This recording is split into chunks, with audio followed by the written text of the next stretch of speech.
Hello, everybody, and welcome to the Pink Table Talk. I am your host, Loria Reed, and we are back with another great episode. We took a little break, but we're back with new episodes today, and I can't wait to get started with these two lovely ladies that we've got on today. We've got a great topic. I know you've probably seen the promotion. It is entitled, Why Am I Not Married? I know we have the movie by Tyler Perry, why did I what's the movie, y'all? Why did I not get why am I married? What's the name of it? Y'all tell me. Why did I get married? Why did I get married? Look, I forgot already. Why did I get married? But today we're talking about why am I not married? That's a question that a lot of people ask, singles, and sometimes we ask ourselves, and we're going to talk about it today. Got my girlfriends with me, and both of them, check this out, y'all. They're both named Kim. So I'm going to say last names today more than I normally do because of the two Kims, but I'm so glad to have them with me. We got one of them, both of them are natural. One of them got the straight hair, and one of them got her hair in its natural state today. So I'm going to introduce the straight hair Kim real quick. She is what my mom calls her Mississippi Kim. She's on with us today. She's originally from Greenville, Mississippi. Good people. She went to school at Mississippi Valley State, got her bachelor's there, got a master's from Jackson State, HBCU, and she's resided here in the Atlanta area for over 8 years. She's just an awesome person over the singles ministry at House of Hope Atlanta, does so many great things within the community, and we are glad to have her on today. Oh, and she has a son named Roderick, who is an adult. She looks young, but she has a son. I'm not going to tell y'all his age. He's an adult. But anyway, so glad to have her. Would you all welcome Miss Kimberly Grayson? Hey, Kim. Hey. I'm so glad to have her with us today. And our next Kimberly that's on today, she is a graduate of Valdosta State University. She is I don't want to say a military brat, but a military child uh, from the family of Angela and Leslie Lake with her two brothers. Great family, great people. We graduated, well, I graduated ahead of her. We went to Valdosta State. She majored in video production, worked 12 years at Fellowship Bible Baptist Church in Warner Robins as the media director. She just came out with her own documentary, you guys, entitled Segregated Sundays. You got to go check that out on YouTube. Phenomenal. These two ladies are phenomenal. But would you all please welcome Miss Kimberly Lake? So glad to have her with us today. I'm glad you're here. I'm so glad y'all are here. And I think the two of you all are really going to bring some enlightenment to this subject. If you're just tuning in, y'all, we are talking about why am I not married? So if you got single girlfriends, tell them we're on. Shoot this to somebody you know because we're going to be talking about the whole bit. It's going to be good. So we are all single for various reasons. So I want to ask each one of you just a question. Why are you not married? And I'll start with you, Kim Grayson. Why aren't you married? I think it's for a variety of reasons. Uh-huh. For a long time, I didn't want to be married. I didn't want to be in a serious relationship after my son went to college because I Mm-hmm. was a teenage mother. And for most of my adult life, every decision I made, everything I did was about somebody else. I had to be mindful of another person, how it's going to affect that other person. And once he became an adult, I did not want to be married or did not want to be in a relationship because I wanted It to do makes what I sense. wanted to do without being accountable to somebody else, without having to consider somebody else's Mm-hmm. feelings. And in the midst of that, I think I became very selfish and self centered when it comes to connecting with somebody else. So it took Mm-hmm. me a minute to come to that realization about myself. You know, I had to do some self awareness. Um, and then I tried relationships after that, and they weren't working, so I had to go back and do another self-check because I had to figure out what was going on that I could not be in a relationship. And so at that point, I Mm, decided I really didn't know what I wanted in a relationship. I thought I knew what I wanted, okay. but then when I would seek certain things and get what I wanted, then that wasn't what I wanted. So it's a lot of reasons. And now I've become so busy. My life has become extremely busy. Mm-hmm. And so it's been kind of hard getting out, mixing and mingling. And then with the pandemic, it has made it worse. But before then, but Yeah. I think, and there are several other reasons that I can't think of off the top of my head. But I get it. I get it. And I'm sure it's a lot of women who are watching like you know, you raise your kids, you got a routine going, you got everything popping the way it pops. It's been popping that way for a long time. So it's like if I bring somebody else in, it's gonna be a little different. So I like that. Kim, look, I'm like Kimberly Lake. What is your take on that? Why are you not in your mindset? Why are you not married? I think for me, it's just a tad bit different. I think it's just a timing Hmm. issue with me. I think the goals that I have and I believe the purpose God gave me, it would have been hard to Hmm. kind of pursue it married and with children, being with somebody. Right. So looking back, I really think it's a timing issue and not like, because sometimes you think like, is something wrong with me? Like, what's going on? Because you do want to get married, Hmm. but for me, I just really think it was a timing issue. That makes sense. I can agree with that. And while we're talking about that, I know, and this is just from my own standpoint, with our culture, sometimes as we get older, it's kind of I can tell when I was in my 20s and people would ask me, "Oh, you're single?" They'd be like, "Oh, girl, that's right. You travel, you do whatever you want to do." Then when you get in your 30s, they're like, "Okay, well, God's gonna send you somebody. It's working okay." Then late 30s, early 40s, it's like, so what's going on? It's almost like they want to say, "What's wrong with you?" They say it in different ways, Right. but it's like, and the thing about it, as a woman, they say that to me, but my brother, who is a year and 9 months away from me in age, he's single, no children. And when people find that out, they start dapping him up. They like, it's almost like he escaped from getting married. Everybody is cool with it. Nobody says anything to him. So in our culture, do you all feel pressure about marriage? Like the looks and how people will say, and of course you can't always go off of what people say, but do you feel any kind of pressure? And I'll start with you, Kim Lake, about that. Do you feel any kind of culture pressure or family pressure? Yes, there's tons of pressure, like what you said. Look, to piggyback off what you said, there is a lot of pressure for women to be married because in our culture, our value is tied to a man or being married. So, like, it's like if you've been Hmm. chosen or picked, it's like your value is a lot. So, when you're not married, like, I can relate to that. Like, in your late 20s, people are like, okay. Then you get 30s, people are like, okay, you're not married. And then, like, mid and 30s and up, it's like, okay, like, what's wrong with you kind of thing. So I really think that Hmm. our culture pressures us and tells us as women that we need to be married, and that's like the ultimate goal, and that's where our true value Right. lies. So I think it's very, very true. Very sad, but very true. It is. It really is. What about you, Kimberly Grayson? What do you feel about that? How do you feel any pressure, or you just like whatever?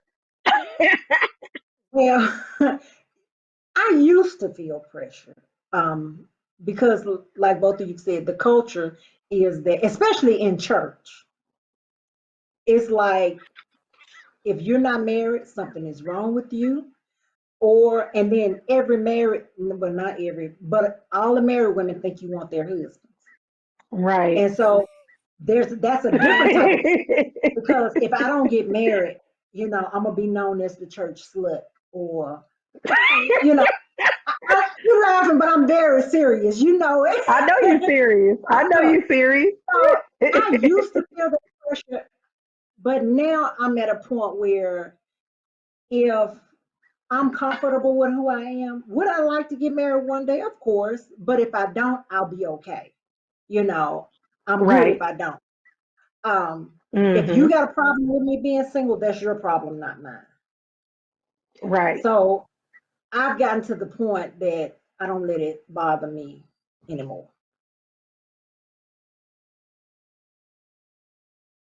I want you to talk to us about what your experience is like as a millennial in the entertainment industry. I would honestly say that my gender probably played more of a factor than my age did. She's a female, so she probably don't really know, or she probably can't really, and so then they will just write me off. But we got that together.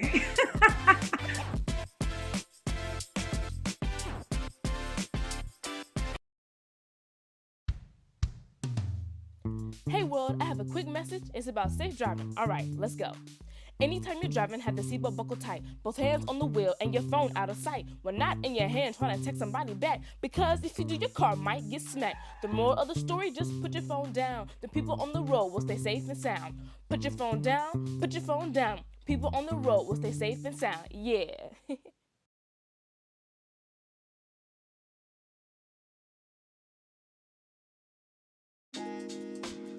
This is for more than people with just anxiety. Yes, absolutely. Help us. Who is this for? This is for anyone that wakes up every morning and needs grace and mercy, which is in the form of our breath. And a lot of times we breathe from a very superficial place. That means we don't allow ourselves to get into the depths of who we are. So when we breathe superficially, that means that we're not expanding our lungs. There's healing there. It works twofold. From a spiritual standpoint and also from a physical standpoint, we must keep breathing to live.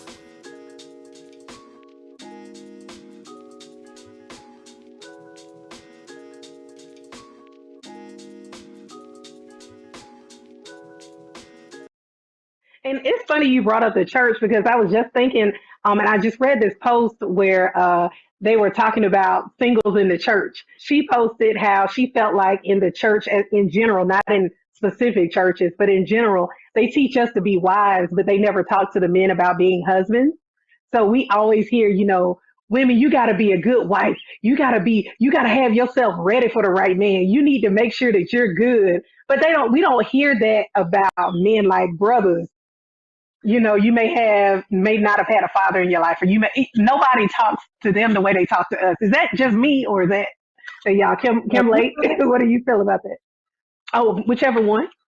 Thinking back, like being a young girl, growing up with dating or talking about sex, it was always like women focused. Like you keep yourself pure, you do this, and then like as you get older, like we're the ones that look at dating shows and read dating books because it's like our culture like grooms us to be wives and like mothers. But for men, it just like, how many men's conferences or men's books or the male versions of a Steve Harvey or Tony Gaskins, like I really can't name them that are targeted for men. So I think that's true. And I really think, the men need to be the ones getting to schooling for real because that's who's going to lead the family anyway. So, like, come on now. So it's sad, but hopefully, things will start changing because people are starting to talk about that. So hopefully that'll change. I agree. What about you, Kim Grayson? Well, I think you're absolutely right.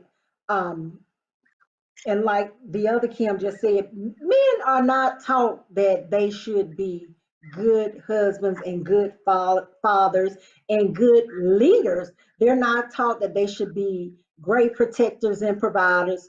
Well, it's not as big a deal. I won't say they're not taught because a lot of them are taught, but it's not as big a deal in the church as it is for a woman. Right. Everything she should do, what she should say, how she should dress, how she should look. And if you don't do this, you're not going to get a husband. Like, it's almost like they make you feel like a husband is the ultimate ticket to heaven. Right. Like, if you don't have a husband, you can't get there. So, yeah, I think you're right. And if you're watching and you got comments about this, I know y'all are like, that's right. Go ahead on and comment in there and let us know how you feeling about it too. I would love to read that. And if you're watching, let us know where you're watching and tuning in from as well. The next thing I wanted to talk about is being picky and having standards, because I've been told I'm picky. Even my father told me I was picky. But in my opinion, I like this, I like that, and I don't like this, I don't like that. So I'm ready to just get what I like. And I guess I've just been very decisive.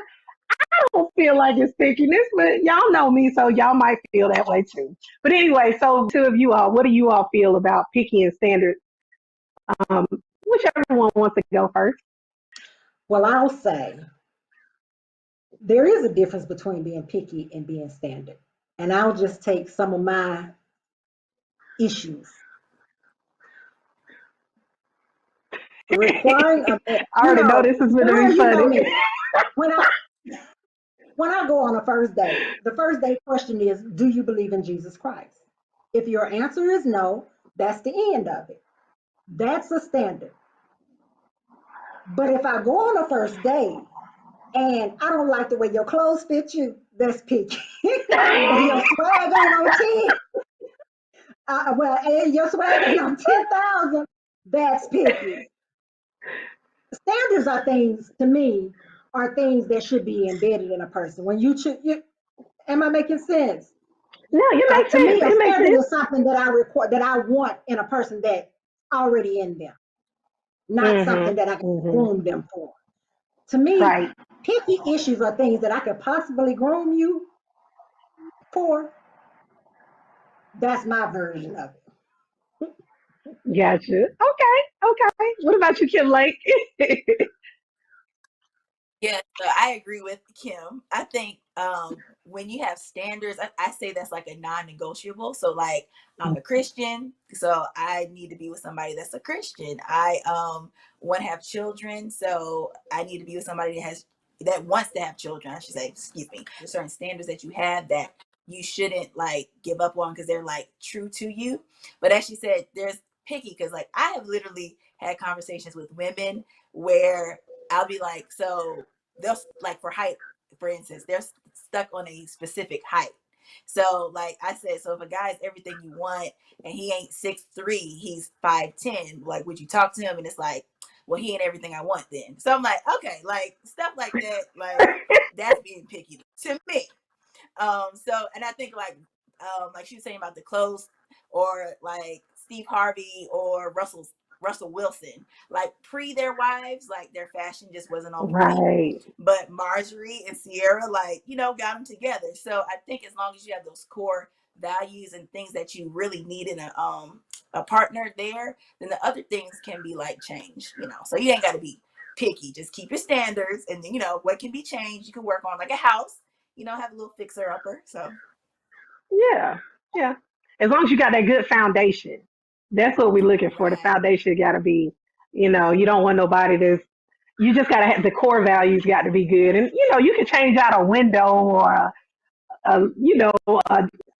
the shrubbery or something if you're cleaning up. You can do that, but we can't be repaving a whole driveway and digging up and all that. No, no, no.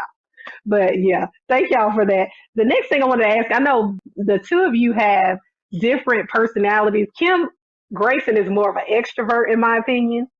She's kind of introvert, extrovert, depending on who she's with. But the way she's out all the time, she's an extrovert.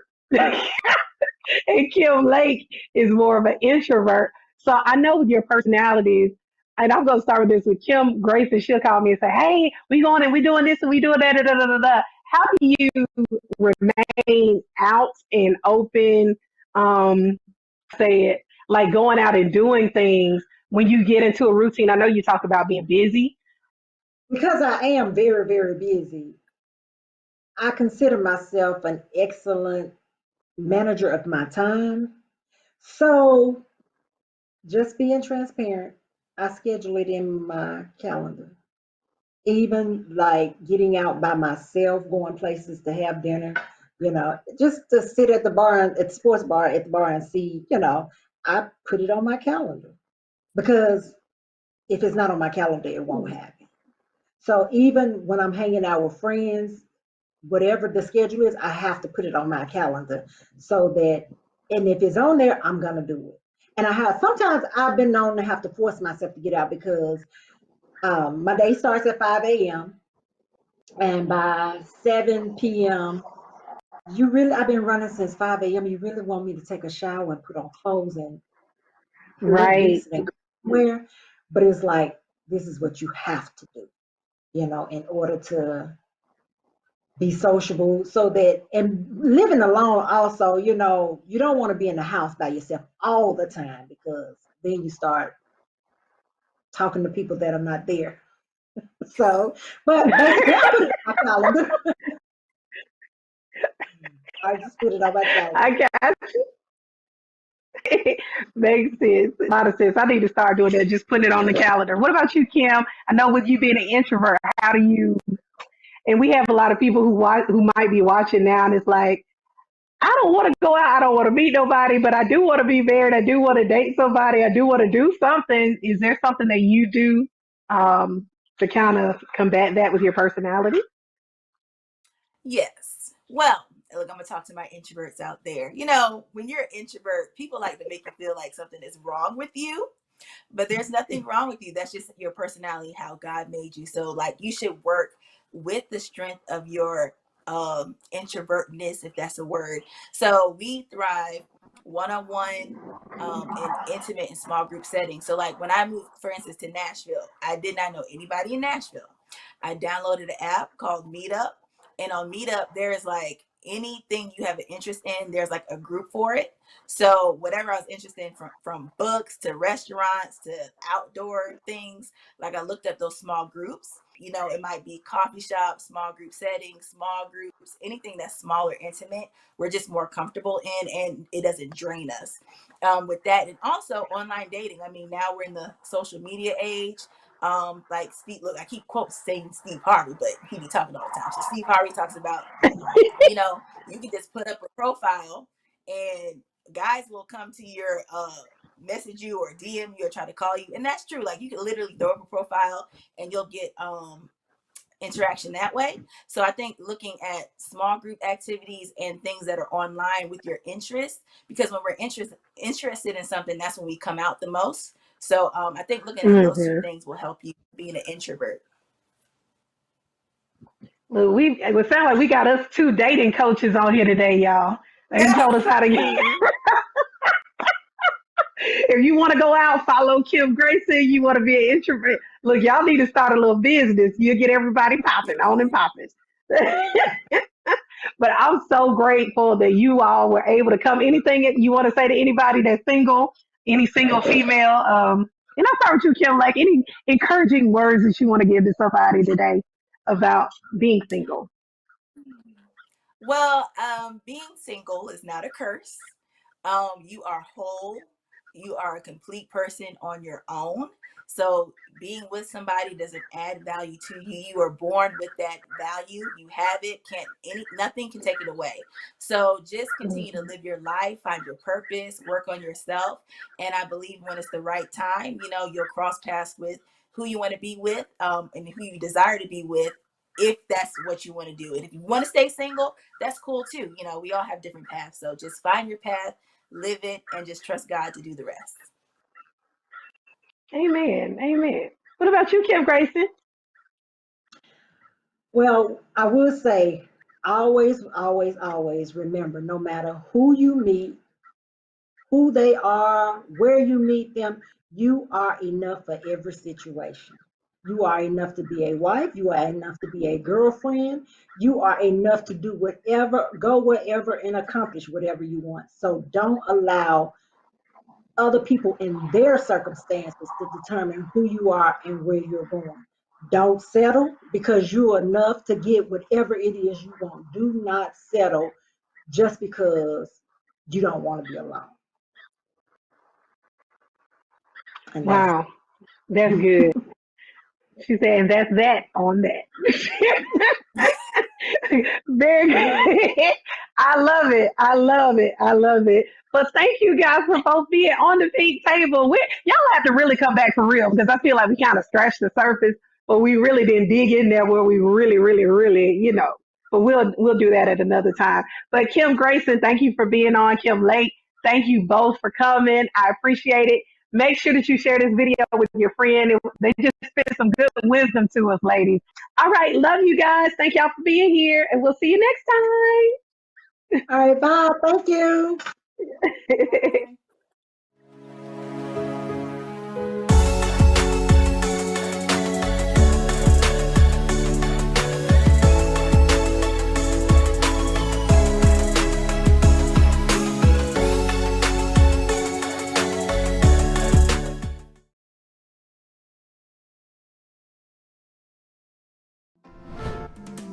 every couple argues, fights, there has disagreements, but that disagreement does not give you the license to kill. Let's be real. We're angry for so long about something, whatever it is, and we're just waiting on that moment to be able to pull it out and shoot. When you know your spouse so well, you know where the kill shot is.